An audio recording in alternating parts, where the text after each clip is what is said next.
Hello प्यारे बच्चों, क्या हाल चाल, कैसे हैं आप सभी लोग। स्वागत है एक बार फिर से आज अपने इस प्यारे से सिलेक्टिव लर्निंग अड्डा में। तो आज प्यारे बच्चों हम बात करने वाले हैं क्या, कंसेप्ट ऑफ इलेक्ट्रिक कैपेसिटेंस, वैद्युत धारिता की अवधारणा। होती क्या है वैद्युत अवधारणा, हम आज इस पे बात करने वाले हैं। बहुत नन्हा सा मुन्ना सा अपना टॉपिक है, ठीक है। बहुत मज़ा आएगा पढ़ने में, ठीक है। बहुत ही इंटरेस्टिंग टॉपिक, और जो आपके है ना, आपके नॉलेज के लिए, आपके मार्क्स मार्क्स के लिए, नंबर्स के लिए है ना, बहुत ही ज़्यादा इम्पोर्टेंट है। तो मैं कहूँगा कि भाई ये जो टॉपिक है ना, नॉलेज के लिए बहुत ही शानदार ज़बरदस्त चैप्टर है, ठीक है। तो आओ इसके बारे में हम समझते हैं। वैद्युत धारिता की अवधारणा, होता क्या है आपका ये वैद्युत धारिता, इसको आज हम समझेंगे। वैद्युत धारिता क्या होती है, धारिता का मतलब क्या होता है, इसको भी हम समझेंगे, ठीक है। तो देखिए धारिता का मतलब होता है धारण करना। क्या करना? धारण। क्या करना? धारण। वैद्युत का मतलब होता है आवेश। किसको धारण करना? आवेश को। तो देखो, जो आवेश को धारण कर सकता है वही क्या होगा, तुम्हारा वैद्युत धारिता हो गया, है ना। समझ में आया कि नहीं आया? तो कहोगे सर अभी नहीं आया, थोड़ा सा आया है। मतलब वैद्युत धारिता एक ऐसा आपका मान के चलिए है ना, कंसेप्ट है जिसमें हम आवेश को क्या कराएंगे, स्टोर कराएंगे। क्या कराएंगे? स्टोर, ठीक है। तो ये कहाँ पे स्टोर होगा? चालक में होगा। कहाँ पर होगा? चालक में होगा। किसी भी चालक पर है ना, अधिकतम आवेश हम स्टोर कर सकते हैं। तो आवेश को स्टोर कराने की जो कैपेसिटी होती है उसी को हम क्या कहते हैं, बोलो? कंसेप्ट ऑफ, क्या कहते हैं? कंसेप्ट ऑफ इलेक्ट्रिक कैपेसिटेंस, ठीक है। तो यहाँ पे मैं लिख सकता हूँ, किसी चालक में, किसी चालक चालक में है ना, अधिकतम अधिकतम आवेश आवेश है ना, आवेश संचित किया जा सकता है।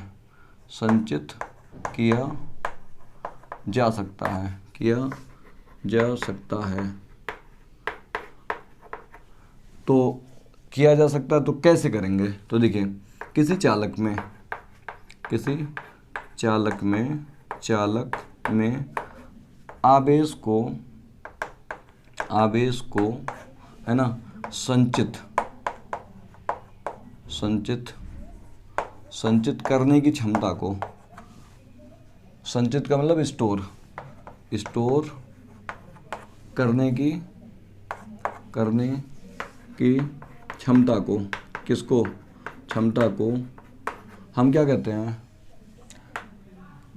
किसी भी चालक में आवेश को संचित करने की क्षमता को क्या कहते हैं, बोलो? वैद्युत धारिता कहते हैं। क्या कहते हैं? वैद्युत धारिता कहते हैं, ठीक है।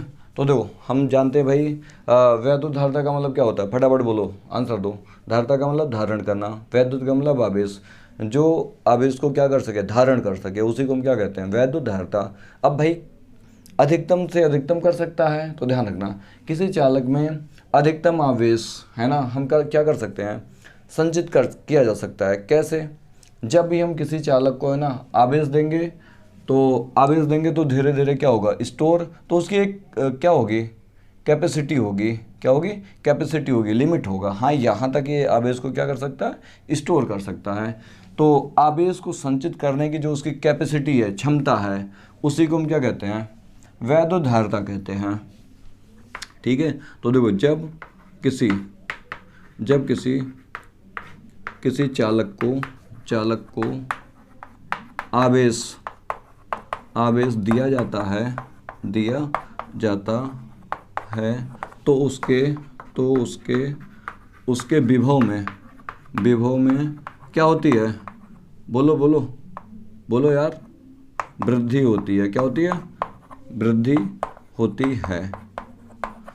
अगर वृद्धि होती है, तो आवेश आया तो क्या आया, विभव में क्या हुआ, वृद्धि। तो हम कहीं ना कहीं है ना, आपको समझ में आ रहा है, आवेश बढ़ा तो विभव बढ़ा, आवेश बढ़ा तो विभव बढ़ा, ठीक है। और आवेश कहता है सर इस वाले चालक में है ना, हम लिमिट तक स्टोर कर सकते हैं, तो वही उसकी क्या होगी, टेंडेंसी होगी, ठीक है। तो यहाँ से इस लाइन से हम कह सकते हैं आवेश, ठीक है, आवेश दिए जाने पर है ना, जो आवेश होगा उसके विभव में वृद्धि होती है, यानी कि हम कह सकते हैं जो आवेश होगा ना विभव के क्या होगा, अनुक्रमानुपाती होगा। ठीक है, आवेश किसके अनुक्रमानुपाती होगा, विभव के, क्योंकि विभव तभी आया जब आवेश में क्या हुआ, वृद्धि हुआ। ठीक है, आवेश में क्या हुआ, वृद्धि। अब इसको हम कैसे आगे सॉल्व करेंगे, तो देखो इसको हम हटाएंगे, Q बराबर भाई अनुक्रमानुपाती हटाओ, एक कांस्टेंट आएगा C। ठीक है, क्या आएगा C। तो कहेंगे जहां C एक नियतांक है, एक नियतांक है जिसे क्या कहते हैं, जिसे वैद्युत धारिता कहते हैं। क्या कहते हैं, वैद्युत धारिता कहते हैं, धारिता कहते हैं। तो देखो पहले नंबर, कोई अगर आपसे पूछे तो आप उसे क्या जवाब देंगे, वैद्युत धारिता क्या होती है। तो धारिता एक ऐसी युक्ति होती है, ठीक है, जिसमें हम आवेश को स्टोर कर सकते हैं, मतलब वो स्टोर करने का एक डिवाइस होता है। जैसे आपने कैपेसिटर देखा ना, जो पंखे में लगे होते हैं, उसमें चार्ज क्या होता है, स्टोर होता है। तो आपका क्या होता है भाई, कंडेंसर होता है। कंडेंसर से ही मतलब वहाँ से आया कंडेंसर धारिता। ठीक है, तो या इंग्लिश में आप समझिए क्या होता है, कैपेसिटेंस। ठीक है, इसी का एक टर्म है कंडेंसर। तो देखो ये आपका मान के चलिए क्या है, कंडेंसर है, पंखे में ये लगा है। इसका काम क्या होता है, बताओ इसका काम क्या होता है। पंखे में अगर ये ना लगाया जाए तो पंखा चलेगा, नहीं चलेगा। देखिए चल सकता है, कब चलेगा, जब आप उसको ना करंट दे दें 220 वोल्ट। ठीक है, मेन स्विच से मैंने क्या किया, ऐड कर दिया। अब उसको लाठी से है ना ऐसे पकड़ के घुमाया जाए, अगर वो घूम जाएगा, ठीक है, घुमा देंगे तो पंखा चलने लगेगा। लेकिन बाई चांस अगर बीच में क्या होता है ना, लाइट चली गई, फिर ये दोबारा अपने आप स्टार्ट नहीं होगा, फिर आपको क्या करना पड़ेगा, घुमाना पड़ेगा। तो कहीं ना कहीं ये पंखे को है ना, अब समझ में आ रहा है, जब लाइट है तब भी नहीं चल रहा है। ठीक है, और लाइट चली गई, उसके बाद फिर आया लाइट, फिर नहीं चल रहा है। ठीक है, तो आप देखिए ना, कहीं ना कहीं है ना, ये बीच में उसको स्टार्ट करने का काम करा रहा है।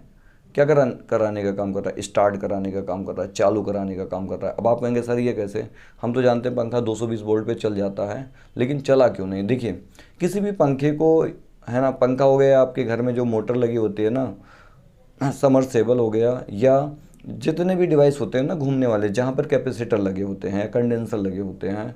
ठीक है, तो वहाँ पे क्या होता है, उन सबको है ना 220 वोल्ट नहीं चाहिए, उससे ज़्यादा वोल्टेज चाहिए, उससे ज़्यादा वोल्टेज चाहिए। पंखा जो लगा होता है ना आपके घर में, ये डिमांड करता, कहता सर मुझे 400 वोल्टेज दे दो, कितना, 400 वोल्टेज। ठीक है, यानी कि 400 वोल्टेज चाहिए। अब आप सोचो आपके घर में कितना आता है, 220 वोल्ट, कितना आता है, 220। अब आप है ना 180 वोल्ट कहाँ से लेके आओगे, समझ में आ रहा है ना। तो यहाँ से समझो, आवेश देंगे तो विभव में वृद्धि होगी। ठीक है, तो एक हम ऐसा डिवाइस बनाएंगे, क्या बनाएंगे, डिवाइस, कि इसमें पहले से ही हम 220 वोल्ट बना के रखें। क्या बना के रखें, 220 वोल्ट। तो ये आपका जो कंडेंसर होता है ना, अगर आप स्विच में लगाएंगे है ना, बोर्ड में लगाएंगे, चार्ज करके निकाल लें तो तुरंत ये 220 वोल्ट क्या होता है, चार्ज हो जाता है। और आप उसको लगा के ऐसे करेंगे ना तो चिट्ट से आवाज़ आएगी कि नहीं आएगी, आपने देखा होगा। ठीक है, तो शायद समझ में आ रहा है आपको। तो देखो यानी कि जब आपने उसको ऐसे लगाया, चार्ज हो गया कितना, 220 वोल्ट। ठीक है, करंट आया, हाँ, जब करंट आया, लाइट आई, तो क्या हुआ भाई, उसके पास कितना वोल्टेज था, 220। अब बताओ कितना हो गया टोटल, 220 ये 200 वो 220 वो 440 हो गया। और जैसे 440 वोल्ट का झटका लगेगा क्या होगा, चलने लगेगा ना। गाना इसी के बेस पे बना था, लगे तेरे छूने से 440 वोल्ट। ठीक है, तो आई होप आपको ये समझ में आया होगा। तो यहाँ पे क्या है, समझ में आ रहा है कि नहीं आ रहा है। मतलब पंखा का डिमांड क्या था, 400 वोल्ट। अब 220 वोल्ट ये दे दिया, जो भी कसर रहा वो किसने दे दिया, किसने दिया, बोर्ड ने दे दिया है ना, मेन स्विच ने दे दिया। तो 400 के ऊपर हुआ तो पंखा तुरंत ये चलने लगा। ठीक है, तो ऐसे आपके घर का समरसेबल होता है, वो भी डिमांड करता है 400 वोल्टेज की। कहाँ से लेके आओगे, कैपेसिटर लगाना पड़ेगा तभी तो मिलेगा आपको। ठीक है, तो कुल मिला के ना कहीं ना कहीं है ना, इलेक्ट्रिकल एनर्जी को भी स्टोर करके रखती है। तो देखो जब चार्ज स्टोर कर सकती है, क्या स्टोर कर सकती है, चार्ज, तो यानी कि वो इलेक्ट्रिकल एनर्जी भी क्या कर सकती है, स्टोर कर सकती है। तो आप समझ सकते हैं, एक हमारे घर में जैसे बॉक्स होता है ना, उसका काम क्या होता है, क्या होता है बोलो, जो बक्सा होता है उसका काम क्या होता है, अरे कपड़े को यार स्टोर करना। ठीक है, वैसे अपने पास अगर इलेक्ट्रिकल एनर्जी को स्टोर करानी है तो कहाँ पे कराएंगे, वैद्युत धारिता में। ठीक है, कंडेंसर में। तो आई होप आपको ये समझ में आया होगा। यहाँ पे केवल आपको यही समझना है, जो आपका धारता होता है ना, कुल मिला के कैपेसिटेंस बताता है। जैसे आपसे बात करें आप कितने पूड़ी खा सकते हो, ठीक है, खाना कितना खा सकते हो, तो आपकी एक लिमिट होगी कि नहीं होगी। तो आपकी जो औकात है ना खाना खाने की, वही आपकी क्या है, धारिता है। धारण उतना ही कर सकते हो, उतना ही आपका कैपेसिटेंस है, उससे ज़्यादा नहीं, ठीक है। उससे ज़्यादा देंगे तो आप मना कर दोगे, कहोगे नहीं आएगा अब, ठीक है लेके जाओ, उससे कुछ होने वाला नहीं है, ठीक है। तो क्या होगा, जैसे यहाँ पे ज़्यादा एक्स्ट्रा दोगे तो चार्ज लॉस होगा, और वहाँ पे आप दोगे तो आपका खाना लॉस होगा। समझ में आया कि नहीं आया, ठीक है। तो आप इसको नोट कर लें। तो एक बार मैं फिर से समझा दूँ, वैद्युत धारिता क्या होती है, किसी भी चालक में है ना आवेश को स्टोर कराने की जो क्षमता होती है, उसी को हम क्या कहते हैं, वैद्युत धारिता कहते हैं। जब जब आवेश बढ़ाया जाता है तो उसके विभव में क्या होती है, वृद्धि होती है। तो आवेश जो होगा विभव के क्या होगा, अनुक्रमानुपाती होगा। अनुक्रमानुपाती हटाएंगे, कांस्टेंट क्या आएगा, सी। तो इस सी का नाम क्या है, एक नियतांक है जिसे हम वैद्युत धारिता कहते हैं। हम इसको आगे समझेंगे कैसे, और इसके बारे में हमें बात करनी है, सी किन किन बातों पर डिपेंड करता है। तो इसको आप नोट करिए अच्छे से। तो अब देखो प्यारे बच्चों, अब हम बात करने वाले हैं वैद्युत धारिता। अभी हमने निकाला था ना, एक नियतांक आया था, उसी का क्या नाम था, वैद्युत धारिता था। अब इसको अगर डिफाइन करना हो तो हम कैसे करेंगे, इसको आप देखिए ध्यान से। किसी चालक को दिए गए आवेश, किसी चालक को दिए गए आवेश, भाई आवेश दे दिया, और उसमें क्या होगा, विभव में वृद्धि होगी, बी आ गया। इसका जो अनुपात होगा उसी को हम क्या कहेंगे, वैद्युत धारिता कहेंगे। ये बात समझ में आया कि नहीं आया, ठीक है। अच्छा, आपसे अब एक क्वेश्चन मैं कर रहा हूँ, अब बताना, ठीक है। आप ये बताओ कि जो आपका वैद्युत धारिता होता है, आवेश पे निर्भर करता है कि विभव पे करता है, बताओ आप, बोलो बोलो, आवेश पे करता है कि विभव पे करता है। अगर आपने पिछली बात बहुत ध्यान से सुना होगा तो आपको समझ में आ जाएगा। क्या क्यों पे डिपेंड करता है, नहीं ना, किस पे करता है, बी पे, हाँ ये सही है ना। अरे यार, ना तो क्यू पे करता है ना तो बी पे करता है। आप कहेंगे अरे सर ये किस पे करेगा, देखो इसका क्या नाम था, नियतांक, नियतांक था, ठीक है। तो ध्यान रखना, ये इसका अनुपात होता है, क्या लिखा है यहाँ पे, अनुपात होता है। ये क्यू पर और बी पर निर्भर नहीं करता है। ये जिस चालक को आवेश देते हैं ना, उसकी साइज पर, उसके माध्यम पर निर्भर करता है। तो ये नियतांक हो गया। तो ध्यान रखना, ये नोट पॉइंट में आप ध्यान रखिए, ठीक है। आवेश और विभव, विभव पर निर्भर नहीं करता है, निर्भर नहीं करता है। समझ में आ गया ना, ठीक है। ये किस पर निर्भर करेगा, अब आप कहोगे सर किस पे निर्भर करेगा, तो देखो ये माध्यम प्लस है ना आकार, आकार पर निर्भर करने वाला है। किस पर, माध्यम और आकार पर निर्भर करने वाले। आप कहोगे सर आप बताइए कैसे आएगा, ठीक है। तो देखिए अभी हम इसके बाद डेरिवेशन करने वाले हैं, उसमें हम सी के मान निकालेंगे। तो वहाँ से अब एकदम आपको क्लियर पता चल जाएगा कि आकार पे कैसे करता है और माध्यम पे कैसे करता है। अच्छा देखो, इसके मात्रक क्या होते हैं, मात्रक की बात करते हैं, ठीक है।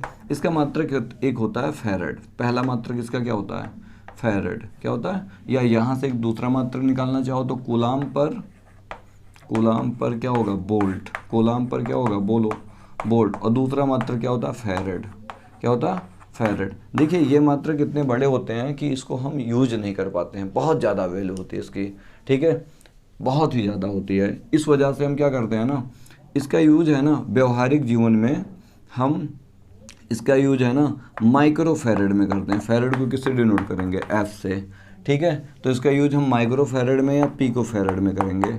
अब आप कहेंगे सर ये माइक्रो और पीको क्या चीज़ है, तो देखिए एक माइक्रो फैरेड में आपके कितने फैरेड होंगे, 10⁻⁻6 फैरेड होंगे, और एक पीको फैरेड में कितने होंगे, 10⁻12, ठीक है, फैरेड होंगे। तो आपको ये दो चीज़ें याद रखनी है।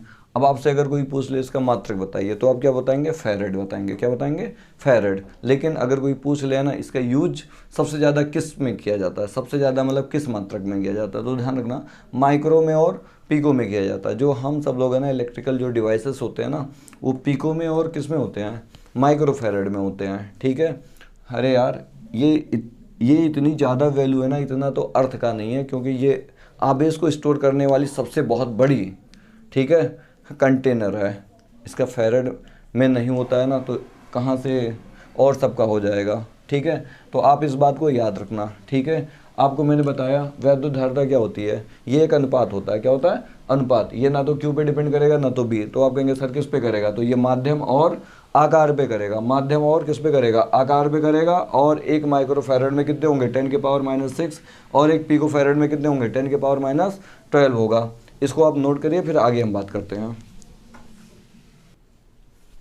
तो देखो अब हम बात करने वाले हैं वैद्युत धारिता का बिंबीय सूत्र। तो C बराबर क्या होता है? बोलो Q/V। अच्छा, Q की बात करें तो ये कहेगा सर ये तो कूलाम होता है। क्या होता है? कूलाम। तो Q की जगह क्या लिख सकते हैं? I/T। और V की जगह क्या लिख सकते हैं? बोलो W/ क्या होता है? Q। क्या होता है? Q। अगर नहीं समझ में आ रहा तो आप ऐसे समझो, इसका मात्रक क्या होता है? कूलाम। क्या होता है? कूलाम। और वोल्ट का मात्रक क्या होता है? जूल पर कूलाम होता है। कूलाम ऐसे मैं C लिख दे रहा हूँ, ठीक है? नहीं आया समझ में? कूलाम, ये ऊपर जाएगा गुणा हो जाएगा, ठीक है? अच्छा, यहाँ पर भी C है, तो एक काम करो आप क्या कर लो, कूलाम लिख लो सही से, कूलाम, ठीक है? और नीचे आपका ये जूल है और ये आपका क्या है? कूलाम। कूलाम, इस ये ऊपर जाएगा गुणा कर देगा तो कितना आ जाएगा? बोलो बोलो। कूलाम का गुणा कूलाम में होगा तो कूलाम स्क्वायर। और नीचे आपका क्या है? जूल। क्या है? जूल। जरा देखो, कूलाम का मतलब क्यू का जो विमा होता है I/T है, कैसे निकालेंगे? I का क्या होता है? A। और T का क्या होता है? Capital T। और जूल का जो होता है यानी कि वर्क है, ये क्या है? वर्क। वर्क का मतलब क्या होता है? जूल। इसकी जो विमा होती है याद रखें mL² T⁻⁻, क्या होता है? 2। यहीं पर उठा के रख दो, आपको आंसर मिल जाएगा। Q का कितना होगा? A T। अच्छा, स्क्वायर है तो A का स्क्वायर T का स्क्वायर, ठीक। जूल का आ जाओ यहाँ पे रख दो mL² T⁻²। सबको ऊपर भेज दो आराम से। तो m ऊपर गया, m⁻⁻1, क्योंकि यहाँ पे पावर 1 है। ऊपर जाएगा तो पावर कैसा होगा? नेगेटिव होगा। l को अब समेट दो, l एक जगह है तो ये भी ऊपर गया, माइनस का कितना आया? 2। अच्छा, t ऊपर जाएगा तो पावर में ऐड हो जाएगा, कितना होगा? बोलो, t के पावर 4 प्लस का, ठीक है? यहाँ पे क्या बचेगा आपका? A²। ये समझ में आया ना? अगर कोई पूछ लेना आपसे MKS पद्धति में बताइए मात्रक, MKS पद्धति में मात्रक बताना है, तो आप देखो यहाँ से m का मतलब द्रव्यमान, ये किस में होगा? किलोग्राम में होगा। ये लंबाई होता है तो लंबाई को किस में लेंगे? मीटर में। मीटर की पावर -2। अब ये आपका सेकंड होता है, ठीक है? समय है ना, तो सेकंड की पावर कितना? 4। ये आपका एम्पेयर रहेगा। हिंदी में लिख लो या चाहे इंग्लिश में लिख लो, ठीक है? ये MKS पद्धति में क्या आ चुका है? इसका मात्रक आ चुका है। ये बहुत ही ज़्यादा इंपॉर्टेंट था आपके लिए। तो आई होप आपको ये अच्छे से समझ में आया होगा। आप यहाँ तक इसके नोट्स बनाइए और हम अगले वाले वीडियो में, ठीक है, हम बात करेंगे ये C कैसे है ना अलग अदर फैक्टर पे क्या करता है? डिपेंड करता है, ठीक है? तो आई होप आपको ये समझ में आया होगा।